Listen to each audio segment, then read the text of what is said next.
आपने कभी सुना है 14 लोक? ये कोई कहानी नहीं बल्कि एक गहरा आध्यात्मिक रहस्य है। हमारे ब्रह्मांड में कुल 14 लोक माने गए हैं, 7 ऊपर और 7 नीचे।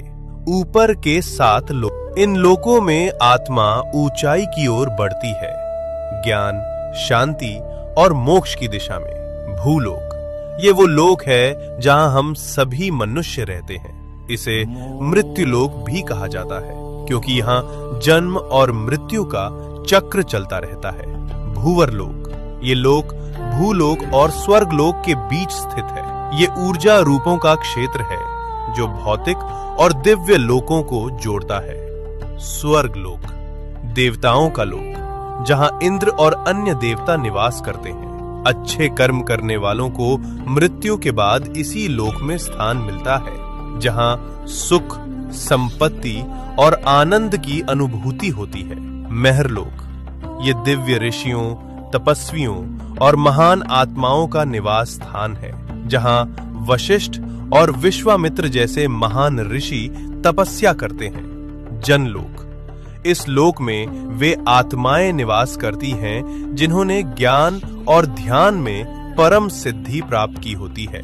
यहाँ के वासी ब्रह्मा जी की लीलाओं में लीन रहते हैं। तपलोक, अत्यंत शक्तिशाली तपस्वियों का स्थान, जो शरीर से परे केवल चेतना में स्थित होते हैं। ब्रह्मलोक, यह है अंतिम लक्ष्य है, जहां केवल सत्य है, मोक्ष है और ईश्वर का साक्षात्कार होता है। इन ऊर्ध्व लोकों में आत्मा का जाना मतलब है धीरे धीरे शुद्ध और जागरूक होना। अब बात करते हैं नीचे के 7 लोकों की। यहाँ भोग, मोह और भ्रम ज्यादा होता है। अतल लोक, राक्षसों और मायावी शक्तियों का घर।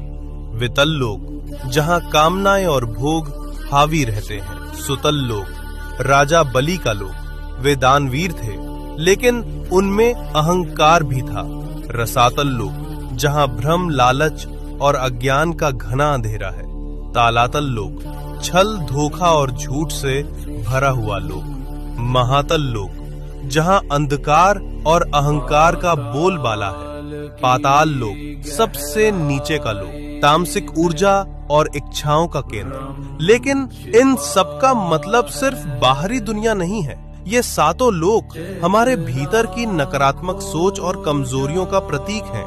तो जब हम सच्चाई, भक्ति और सेवा में लगते हैं, हम ऊपर के लोकों से जुड़ते हैं, और जब हम लालच, मोह और गुस्से में फंसते हैं, हम नीचे गिरते हैं। सोच बदलो, लोक बदल जाएगा।